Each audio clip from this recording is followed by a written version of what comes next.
Hi guys, thanks for joining me today. On this video, I'm going to show you how I design in Cricut Design Space a Christmas ornament, and I will cut it out of this glitter adhesive vinyl. I'm going to put it on this wood blank. This is just a package of blanks that I got either at Michael's or Hobby Lobby. It's 3 3/4 inches in diameter.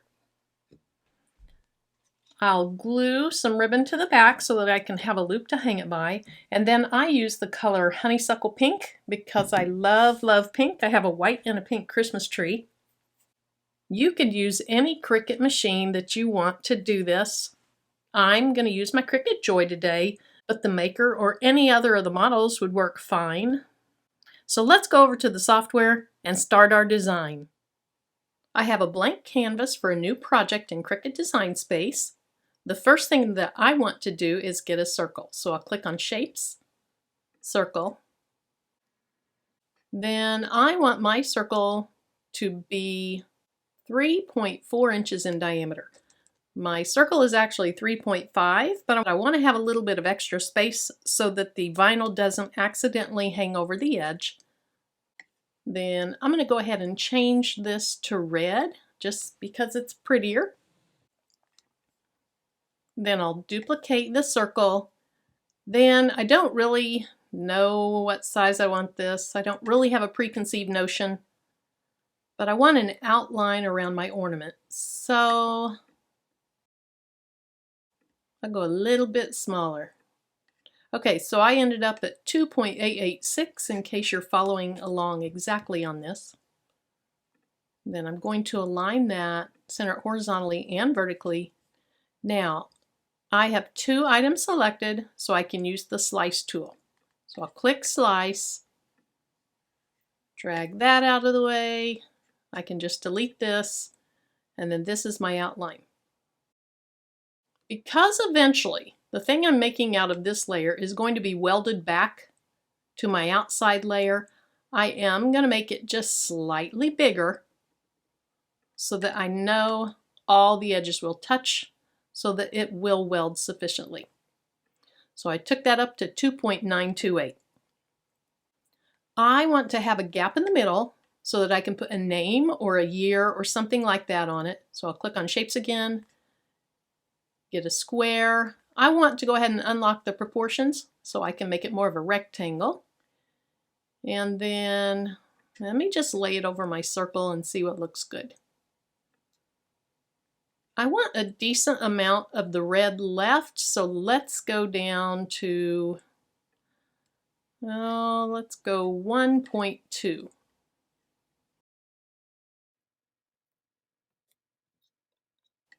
Now I'm going to cut this rectangle out of this background. So I will select both items and then align, and I want to center vertically so it's in the middle. With two items selected, I can slice. Then I'll just delete everything I don't want. And I think I don't want quite such a big gap in there. So I'm going to go back and I'll make this an inch tall.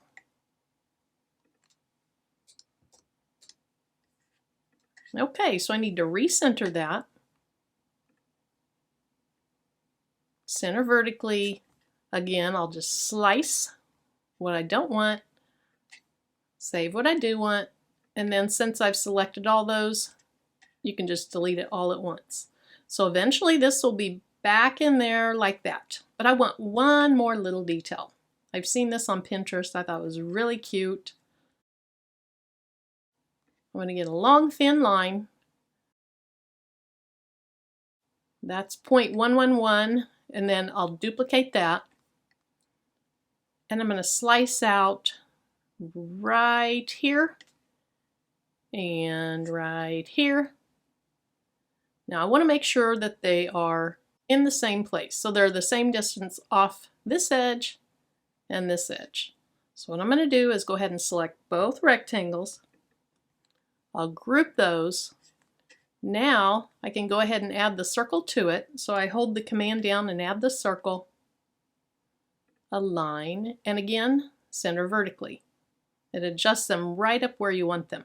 Now at this point, notice slice is not available. That's because when you group something, they're still their own objects, and you can only slice when you have two things selected.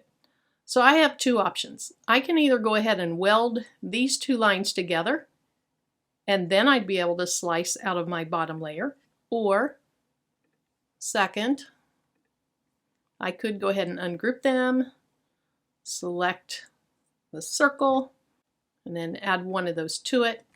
Now I can slice. Then I grab the circle again and then add this bottom one to it and slice. So either of those works just fine. And there's the basic shape of our ornament. Go ahead and delete that. Now, before I finish this, I want to go ahead and duplicate both of these so that if I want to make more than one, I'll have one on reserve. Let's say I want to have one name on this one and a different name on this one. Then I have a spare one and I don't have to worry about starting over. For mine, I think that I will just put 2020.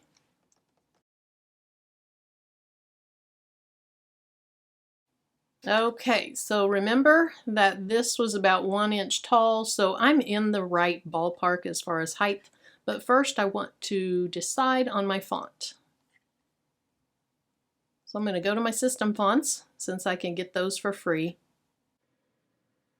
I really love Amelia, but for this I want something pretty plain. Let's see what this one would look like. And I want it to be fairly chunky. Okay, I'm going to go with this one. Then I'd like to have my letters spaced a little closer, or my numbers spaced a little closer, so I'll decrease the letter spacing. Okay, I like that. And lastly, I'm going to put it up here so that I can really get it to the size I want. Now let's go ahead and blow up the screen so you and I can both see this better.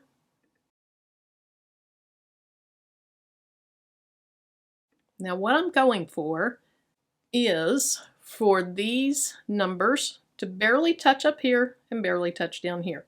So it looks like I'm going to have to unlock them and just make them taller.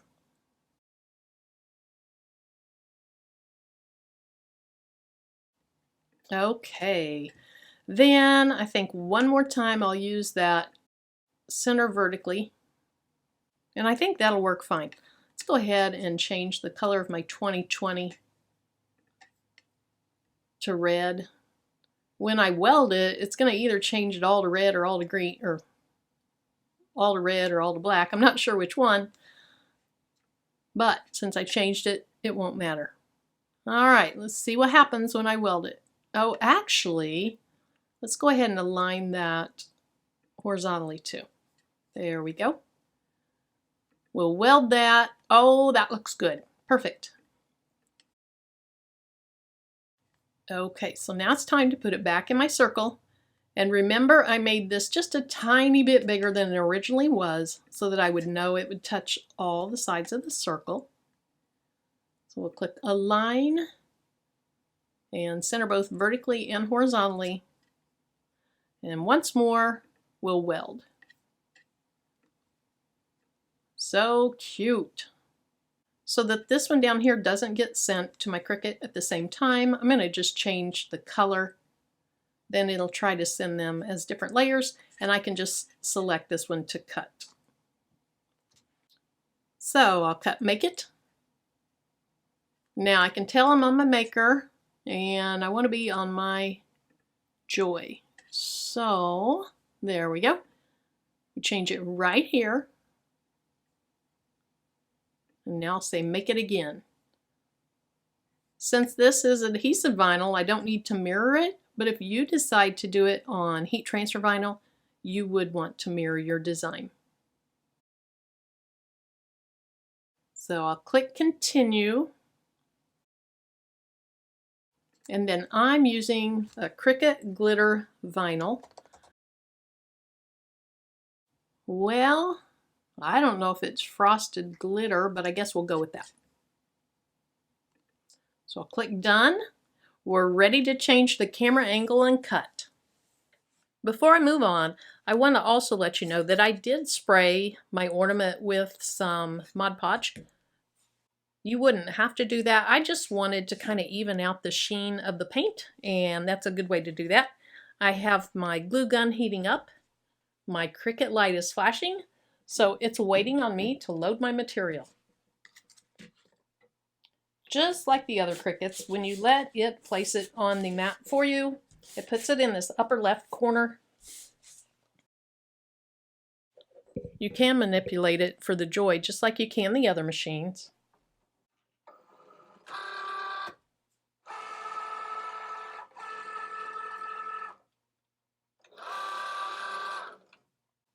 So the Joy pulls the material in, make sure that your mat's aligned, and then I'm prompted on my screen to click go when I'm ready for it to cut.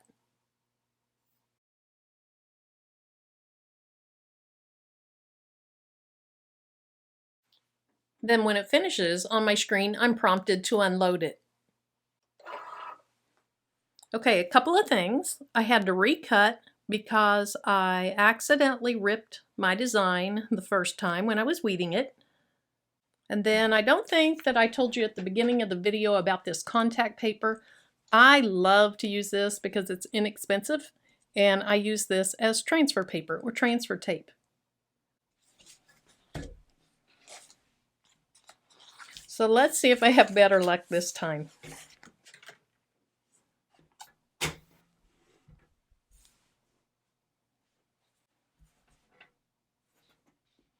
So I'm just going to weed away all the excess, and then I will adhere it to my transfer paper.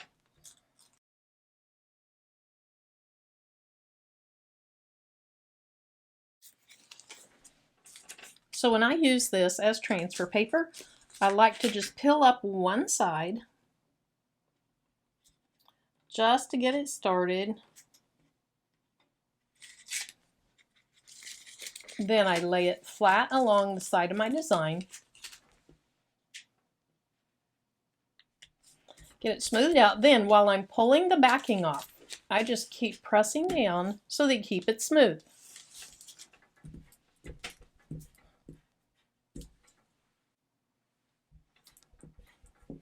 And then I don't have my roller here to really burnish it on.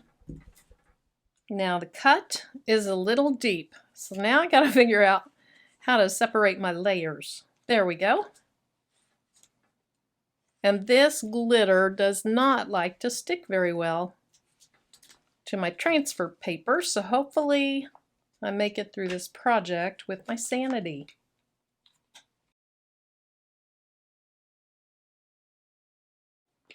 It's one of those days that if something's going to go wrong, it's going to go wrong today. But it's all good, right? Okay, that's not so bad.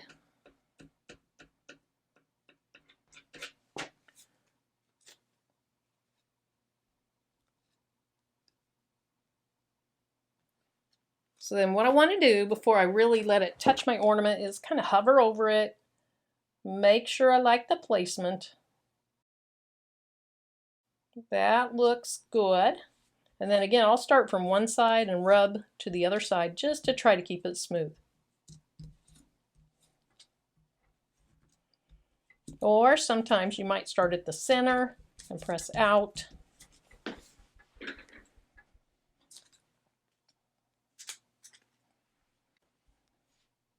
That is a really cute color combination.